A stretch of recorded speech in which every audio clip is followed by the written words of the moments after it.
கோவக்காய் இந்த மாதிரி ஃப்ரை பண்ணீங்கன்னா, சாம்பார் சாதம், தயிர் சாதம், ரச சாதம், தேங்காய் சாதம், லெமன் ரைஸ்க்கு எல்லாமே சூப்பரா சூட் ஆகுங்க. லஞ்ச் பாக்ஸுக்கு குழந்தைங்களுக்கு ரொம்ப பிடிச்ச மாரி இருக்கும்.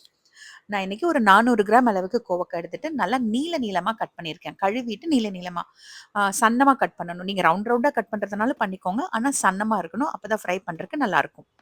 இது கூட கொஞ்சமா மஞ்சத்தூள் சேர்த்திருக்கேன். 1 ஸ்பூன் நெறச்ச மிளகாய் தூள், ஒரு 1/2 ஸ்பூன் கொத்தமல்லி தூள், தனியா தூள், ஒரு 1/2 ஸ்பூன் கரம் மசாலா தூள், 3/4 ஸ்பூன் அளவுக்கு பொடி உப்பு. இது கூட 3 ஸ்பூன் அளவுக்கு கார்ன்ஃப்ளவர் சேர்க்கிறோம். 1 1/2 ஸ்பூன் அளவுக்கு அரிசி மாவு.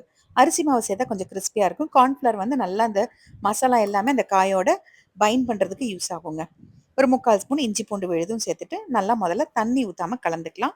இந்த மசாலா பொடி எல்லாமே காயில மிக்ஸ் ஆகிற அளவுக்கு கலந்துக்கோங்க. ரொம்ப பிசைஞ்சு கலக்க வேண்டாம். ஏன்னா காய் உடைஞ்சிரும். அப்படியே லைட்டா கலந்து விட்டுக்கோங்க.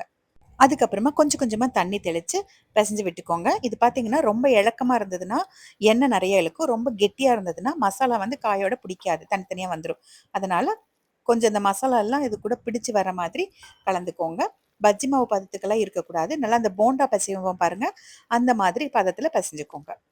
அவ்வளோதான், நல்லா கலந்துட்டோம். இப்ப இப்படியே மூடி வச்சுருங்க. ஒரு 1 மணி நேரம் அப்படியே ஊறட்டுங்க.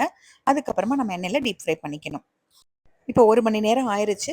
நல்லா ஊறிடுச்சுங்க. இப்போ காலையில நீங்க லஞ்ச் பாக்ஸுக்கு செய்ற மாரி இருந்தா, எந்திரிச்சதுமே இத கலந்து வச்சுட்டீங்கன்னா, எல்லாம் சமைச்சதுக்கு அப்புறமா நீங்க டீப் ஃப்ரை பண்ணிக்கலாம். ஒரு பேன் அல்லது கடாயில கொஞ்சம் எண்ணெய் ஊத்திட்டு உள்ள போட்டுருங்க. நல்லா ஹை ஃப்ளேம்லயே வச்சுக்கலாம். ஆம், மீடியமா வறுத்து எடுத்துக்கோங்க. ரொம்ப கிரிஸ்பி ஆயிருச்சுனாலும் மத்தியானம் லஞ்சுக்கு கடுகடுன்னு இருக்கும். அதனால ஓரளவுக்கு வறுத்து எடுத்துக்கோங்க. அவ்வளோதான். காய் இந்த மாதிரி டீப் ஃப்ரை பண்றது வந்து ஹெல்த்தி இல்ல தான். நெறைய சத்துக்கள் இதுல போயிரும். இருந்தாலும் ஏதோ ஒரு நாளைக்கு நம்ம பண்றது தப்பு கிடையாது. அதே மாதிரி நம்ம கொஞ்சம் காரம் கம்மியா சப்புன்னு செய்ற எந்த ஒரு ஃபுட்டுக்கும் இத வந்து நம்ம சைட் டிஷ்ஷா வைக்கும்போது நல்லாருக்கும். இதே மாதிரி கோவக்காய்க்கு பதிலா நீங்க மஞ்சள் பூசணிக்காய், பரங்கிக்காய் இருக்கு இல்லையா? அதுல செய்யலாம். அதே மாதிரி புடலங்காயிலயும் செய்யலாம். ட்ரை பண்ணுங்க.